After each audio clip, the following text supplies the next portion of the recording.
The views, comments, and opinions of the following program do not necessarily reflect those of Morris Media Studios, MorrisMediaLive.com, or its affiliates. Listener discretion is advised.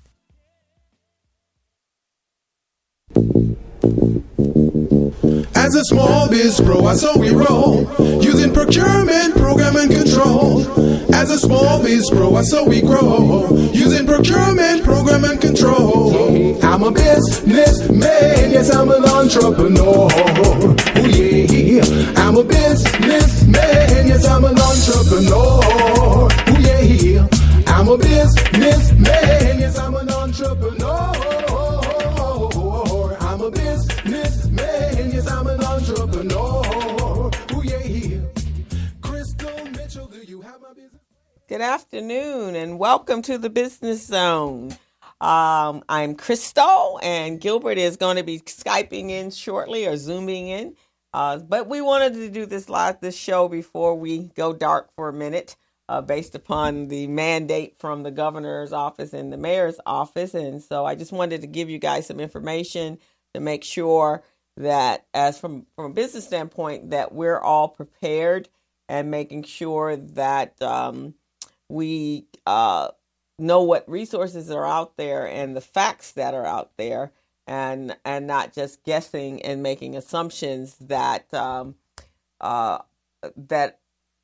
everything that you hear on the news and wherever else you're hearing it, Facebook, because there's a lot of rumors going out there.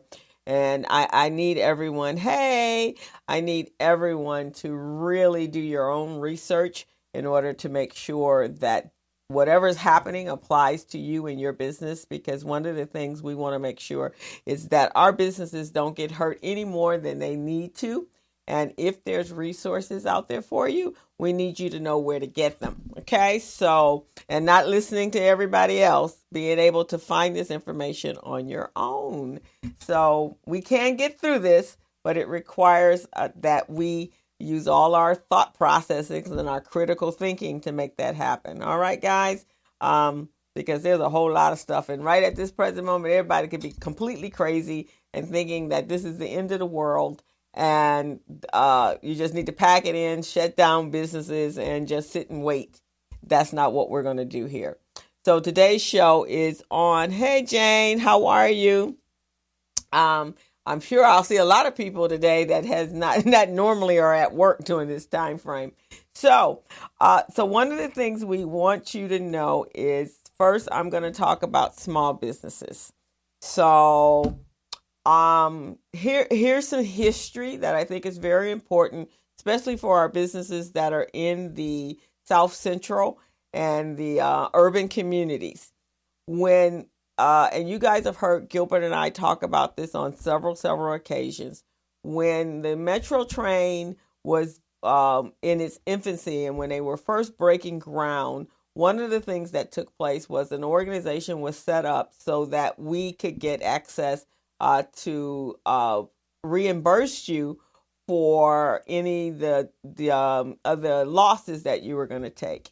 Well, this is what we found out once we went out to start canvassing businesses, was our businesses didn't have the necessary financial statements and documentation that you're going to have to show in order to be able to get any kind of relief during this time.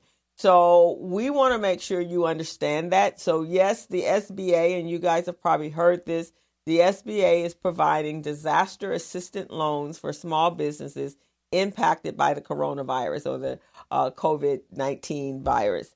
So, but that doesn't mean that you can go apply and just tell them that you have a loss and they're going to give you money. That is not how this works. This is actually a loan that you have to pay back. So you need to know that. And I'll give you the dynamics and the details to what that loan looks like. But I need you to understand this is a loan. So it has to be paid back.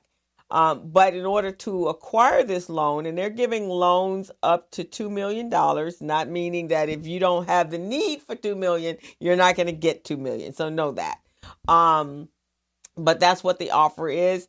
They're waiving their credit requirements. So that opens the doors for many people. But the other caveat to this is that the loans are available. One, they're available to small businesses, private companies, sole proprietors, and nonprofit organizations in designated areas of the state that is being affected by the coronavirus, and that's economically injured, right?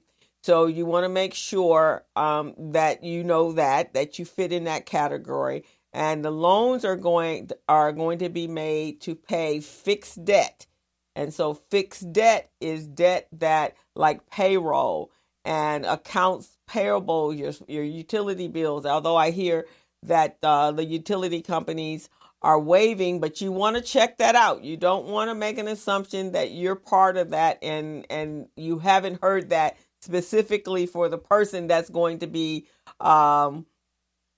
providing you that relief. You don't want to do that. You want to make sure you make your phone call. So next Monday, this is what you want to do. You want to go and make sure that it applies to you. So it's for your fixed debt, payroll, accounts payable, and other bills that you can't pay because of the disaster impact. The interest rate is going to be 3 3/4. Hey, Laron, hope you're feeling better. We miss you, but not if you're sick. 3 1/4 for small businesses without credit available. Businesses with credit available elsewhere are not eligible for this. So I'm going to give you some other resources for those that are businesses that have great credit and have no problems being able to acquire a loan. And then the interest rate for nonprofits is 2.75, so 2 3/4. The loans will be, I miss you too. The loans will be long-term loan repayment in order to keep your payments affordable up to a maximum of 30 years. The terms are determined on a case-by-case basis and based upon each borrower's ability to repay. So now what that means is you're going to have to come to them when you go to apply. They're probably going to ask you to upload the following documentation. If you have your tax returns for the last 3 years or 2 years or 1 year, and they may or may not ask for that, depending on the amount of the loan that you're going to be applying for. But they will ask you for your payroll records.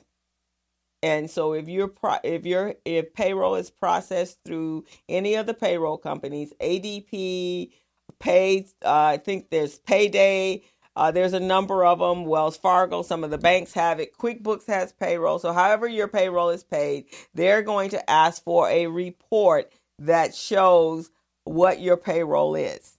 And then the next document they're going to ask for, since they're talking about accounts payable, is they're going to be looking for a accounts payable report, probably aged, because if you have accounts payable that date back prior to this time frame that we're dealing with, which would be March, then they're not going to reimburse you for that. So I just want you to know that this is not like a free service that's going to make you whole. That is not what's happening here, okay?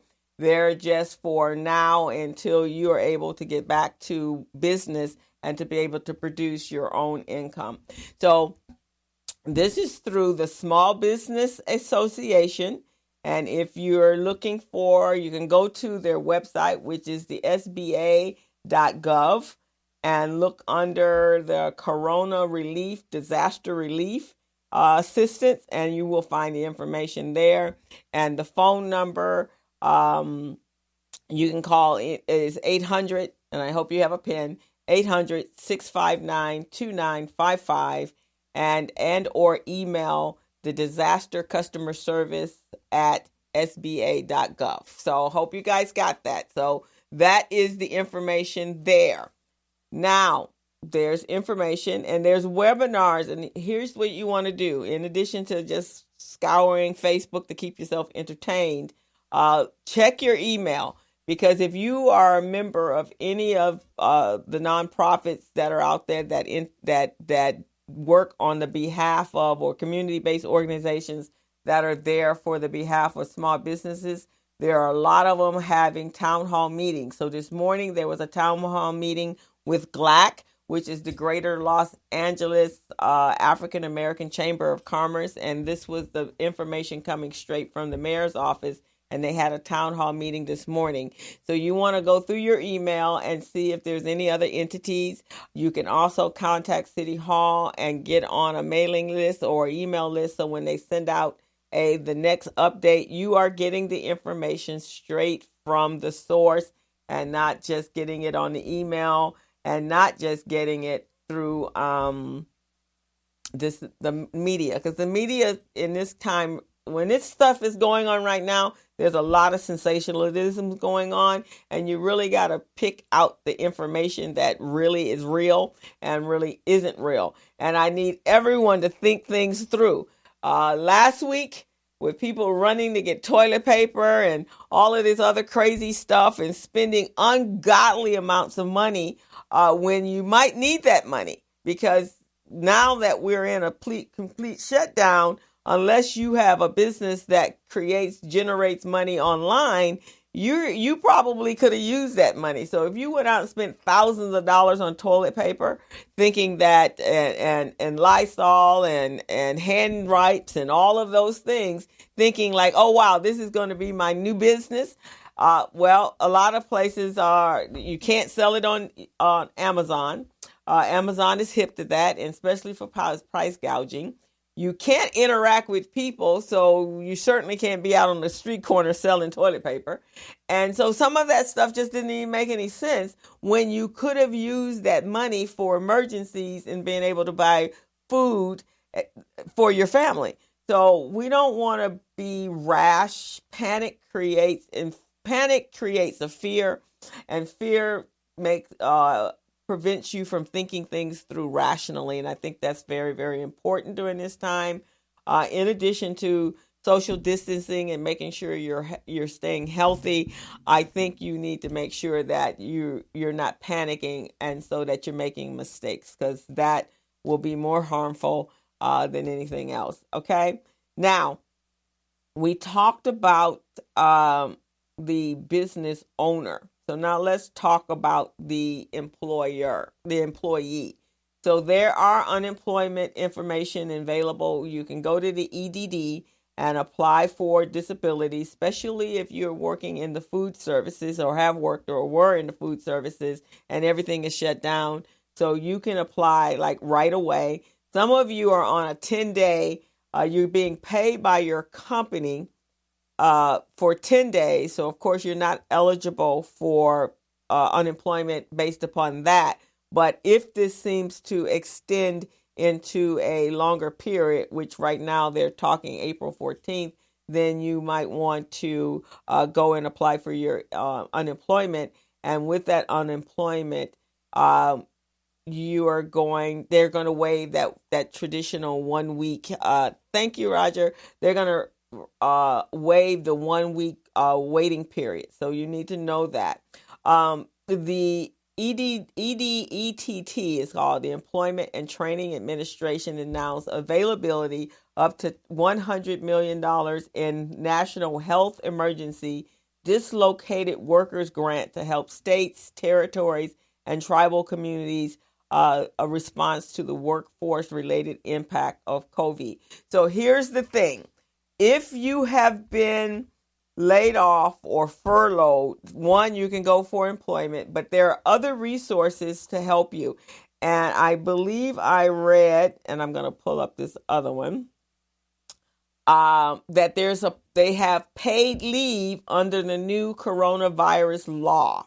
And this is the first time that the United States will have a broad federally mandated paid leave. But who qualifies for that? So what is paid leave?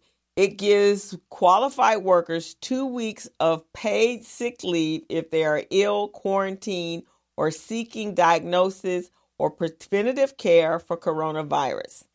If they are caring for sick family members, it gives 12 weeks of paid leave to people caring for children whose schools are closed and whose child care provider is unavailable during this coronavirus crisis. That's very important.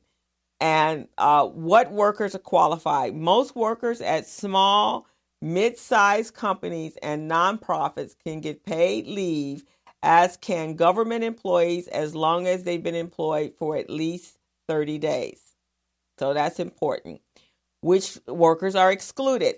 Those companies with more than 500 people, 48% of the American workers, are excluded. Workers at places with fewer than 50 employees, that's 27% of the workers, are included, but the Labor Department could exempt small businesses if providing leave would put them out of business. Employers can also decline to give leave to workers on the front line of the crises. That's healthcare and emergency responders. So, of course, that just goes with common sense. We need those individuals to keep us healthy and keep us safe and to take care of us if, for some reason, we happen to get, we actually are infected with the coronavirus. Next one is, are part-time workers and self-employed workers eligible? Yes. Part-time workers will be paid the same amount they typically earn in a 2-week period of time. And people who are self-employed, including the gig industry workers like Uber drivers and Instacart shoppers, can also receive paid leave, assuming they pay taxes. They should calculate their annual average daily self-employment income for the year and then claim the amount that they take as a tax credit. They can reduce their estimated quarterly taxes in the meantime. So let me explain that. So if you're self-employed and you have estimated quarterly taxes of how much you're paying to the IRS, and this is usually paid in a quarterly, you can calculate your daily average of your self-employment income for the year and then claim the amount that you take as a tax credit. Call your tax person that is preparing your taxes and ask them how you do that so you'll know that you can apply. How much do I get while I'm on leave? If you are sick or seeking care for yourself and you earn the full amount you are usually paid, up to a maximum of $511 per day. If you are caring for a sick family member or child whose school or daycare is closed, and this is very important, you earn 2/3 of your usual pay up to a daily limit of $200. So this is important, guys, because a lot of times we don't think we're qualified for anything, or we just assume that, like I said, that this is doomsday, and we listen to everyone else and we don't go and apply. This applies both for federal and state. So sometimes the state will offer you more. So I would go to the state of California, to their business portal, and to the EDD, the Employment Development Department, and find out what is available. In addition to that, there are other services that they tend to do in crisis times, and they did this during the recession in 2009. You can also go and apply for EBT, the food subsidy, or especially if you have children, so that you can make sure that you can have money. I don't know